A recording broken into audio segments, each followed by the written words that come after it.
Hey coin collectors, and welcome to another joint video between the Big D coin channel and the DC Coin World coin channel. This is DC from DC Coin World, and we're looking at the 1943 United States 1 cent coin, and the coin that supposedly has a $1 million version.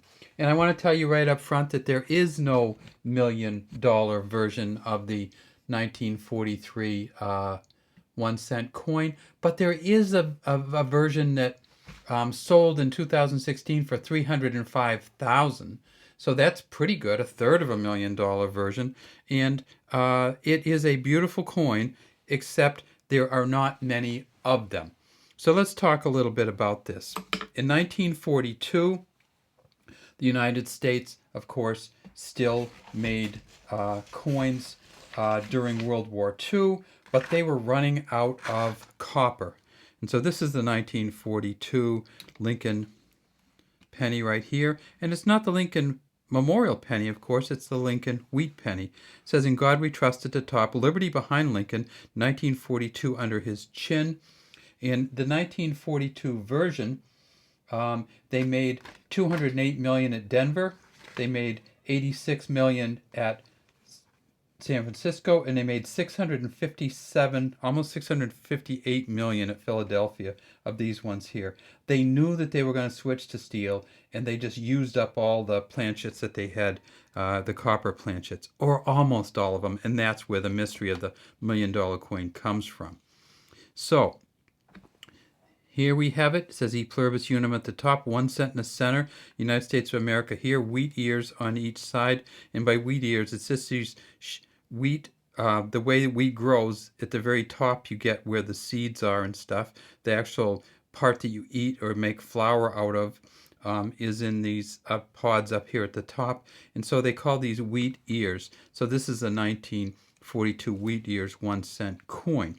Well, because they needed copper for ammunitions, they decided in 1943 to go with steel cents. And here's 2 steel cents. And I just love that. I just got lucky, I guess. But I have a San Francisco and a Denver mint of the steel sets. And by steel, what do I mean? Well, what I mean is they didn't use copper in them. So if we take my London City bus magnet, we see that these are magnetic, and that's really cool. So you actually have steel cents made of steel. They're magnetic, and that's how you can tell. But you can also tell by the color, can't you? Geez, it just, the difference between the color of these two is just amazing, and it just isn't a way to, if you see them anywhere next to each other, you'll know that they're not the same as each other.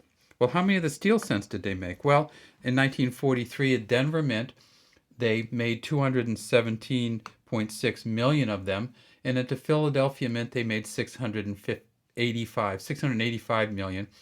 And at the San Francisco Mint here, they made 191.5 million. So between the two of them, about 1.1 billion steel cents came out. Are they valuable? In this kind of condition, they're really not. They're worth 25 to 50 cents. I'd pay $1 for one just because I want to get one.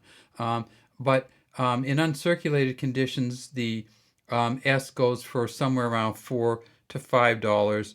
The D goes for somewhere around, I don't know, $3 plus, and the Philadelphia Mint one, or the no letter, which was the Philadelphia Mint, goes for about $3. So they're not really expensive coins. So where does $1 million come from? Well, here's the story. In when they made these copper coins in 1942, what they do is they have this little, essentially a plate of copper, and they punch the coins into it.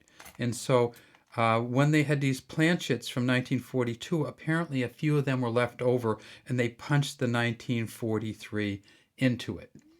And so there are some copper or bronze, they're 95% copper, 5% tin or zinc coins that are out there. And we know that there are I don't know. There's over 20 of them of the Philadelphia version. There's two known Denver versions. Two of these are in copper, and um, five known San Francisco versions in copper. And they generally sell between 30 and 90,000, but there was one, as I said, sold for 305,000 and 206 in 2016, and that was from the Simpson collection, the former owner of the Houston, Texas baseball club, at a heritage auction. An AU almost uncirculated 58, I'm sorry, PCGS, uh, sold for $305,500 in 2016. So there isn't $1 million one, but there is a certainly one that's worth hundreds of thousands. And you'd have to get it in really good shape, way better than this. And then, of course, in 1944, they went back to the copper again. And here's the trick, though. The 1944, when they went back to the copper, they actually made a 1944 in zinc. So in other words, there's a 1944 that's zinc coated steel. I'm sorry. This is zinc coated steel, and that's what I should have said at the beginning. It's steel, but there's a zinc coating on it. In 1944, they made one of these with a zinc coating on the steel, and it was that's again going to be incredibly expensive. It's called the transitional error. We know that there was 28 of the Phillies, 7 of the Denvers, and 2 of the S Mint or San Francisco Mint coins that were done in a zinc-plated steel. How can you tell? Well, we have a bunch of them here. I'll just move these out of the way and show you. These are all the 44s. Bunch of Phillies. I think we have a Denver in here too, and a San Francisco. And you just take your magnet. First off, you can tell just by looking at them. You take your magnet and run over these, and you get nothing from them, because if you couldn't tell by the color alone, which you should be able to tell because of the difference in colors, you can tell by the magnet alone. And if you have a 1944 that is of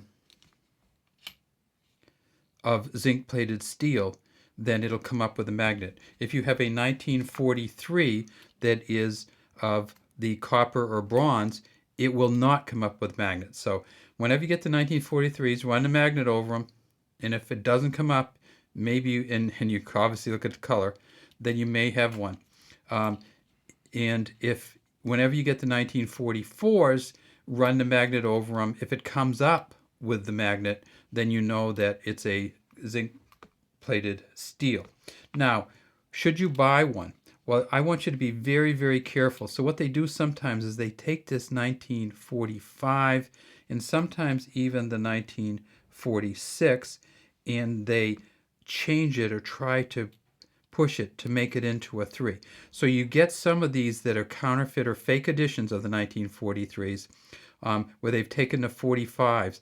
And why don't they do it with the 44s? Well, it's because if you look at the 4 and the 3, it's hard to get that. But because you have this rounded area down here. So what's the difference in the 3s, though? Notice how this 3 goes way, way down under on the 1943. If they make a counterfeit one, the 3 will be at the same level as the 4. If they make a, if they have a real one that's copper or bronze, the 3 will be way down underneath the 4. All right, so no $1 million coins, some $300,000 coins, a bunch between 30 and 50 and 90,000. And we know right now of about 27 to 29 known varieties. All right, have a great day from DC Coin World, International Coin Channel, and from Big D Coins. And thanks for watching. We'd love to have you subscribe to our channels and leave any comments you might have in the comments section.